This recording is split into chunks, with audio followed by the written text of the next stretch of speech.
Hi there, everyone. This is Darren from SimNation. Just doing a quick recap video for WWPF, which is our Draft Day Sports Pro Football 2026 League here at SimNation. Just going to dive straight in and kind of talk about where things are. As you can see, is out in the NFC North, it's pretty wide open still, and anyone's game really to win. Detroit, of course, is the current leader. Starfinder and Cotton, who are Minnesota and Chicago respectively, probably not going to make the playoffs this year. Maybe fighting for a higher end draft pick. But right now, the North is really between Green Bay and Detroit, which are two CPU teams.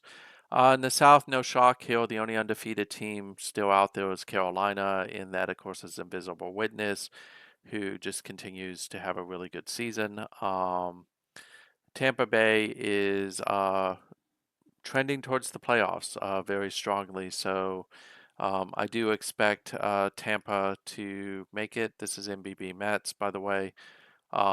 He's just doing really well. I think that unless something really strange happens, he should make the playoffs. Um, the other two teams are both CPU, of course, and they have an inside chance, especially New Orleans, of making the playoffs. So if you're interested in joining us, definitely those are two teams to take a look at. In the East, DWK is starting to establish himself and looking like the team that will win the East. In the case of the Dallas Cowboys, they are struggling a little bit right now at 4-4. Philadelphia, of course, is a CPU team. Washington is Udo, and he's probably out of the playoffs at this point. But Templar, who's at Dallas, can still get back into it relatively easily.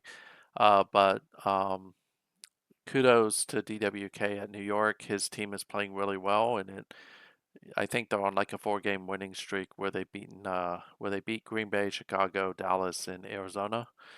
So definitely he's really finding his pace. And a large part of that has to do with Perryman, who is his quarterback, is playing extremely well. Out in the West, it's a little messy. Stewart can come back. He's done it before at San Francisco, but a little bit of struggles still. Some of that I think had to do with his ability to get his upload through. Arizona, of course, is Simon. Simon looks like the hands-on favorite to win the West and make the playoffs.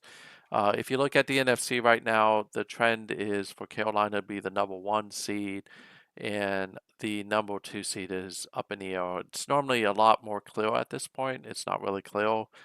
Tampa Bay looks to be the team that is most likely to be the wild card team.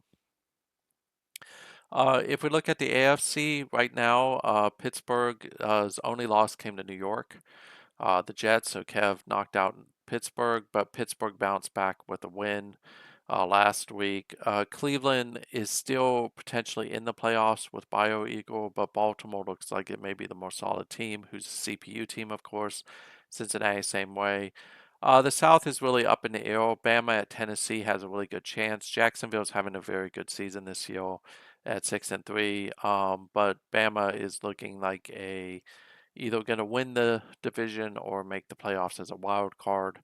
But he'll have to get past Jacksonville, who's just playing above themselves. Jacksonville, Houston, Indy are all CPU teams.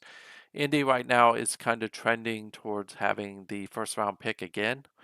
This will probably like the second or third season in a row.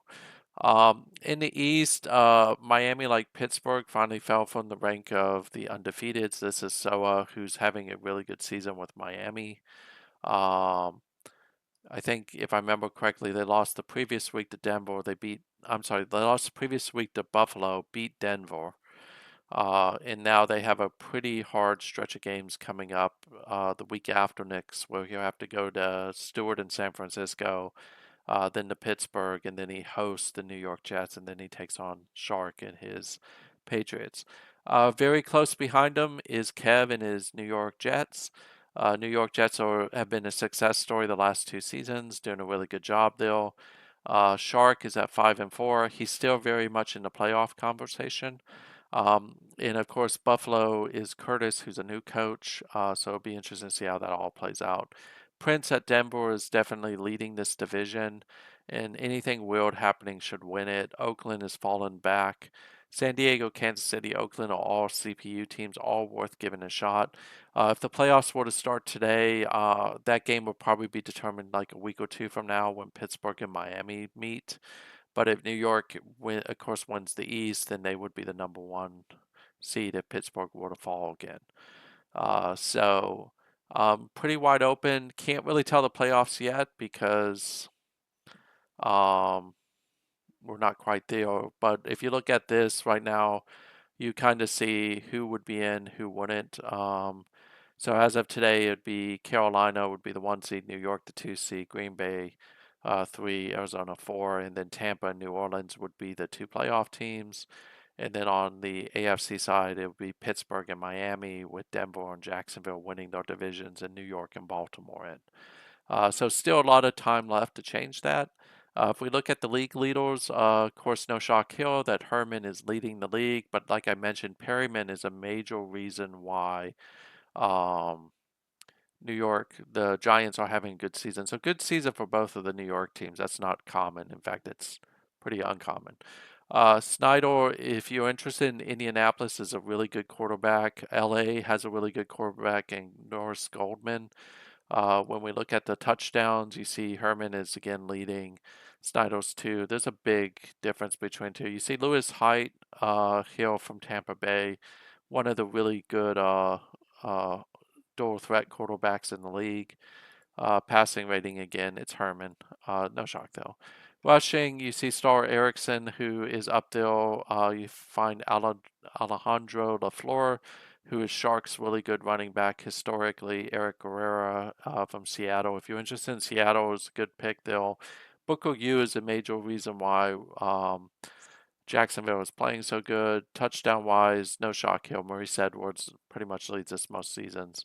Receiving yards, again, no shock here that 2 of the 3 are from New York Jets, and that of the top 5, 2 of the top 5 are from the New York Giants. So New York represents 4 of the top 5.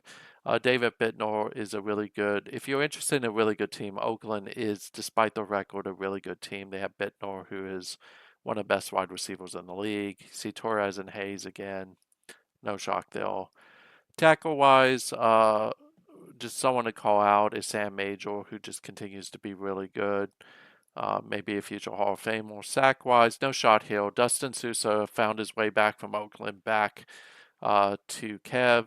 Kev had him when he was at Baltimore, and he's just having a really good season. David Rayleigh out of Carolina is also having a good season, as is Ryan Yang.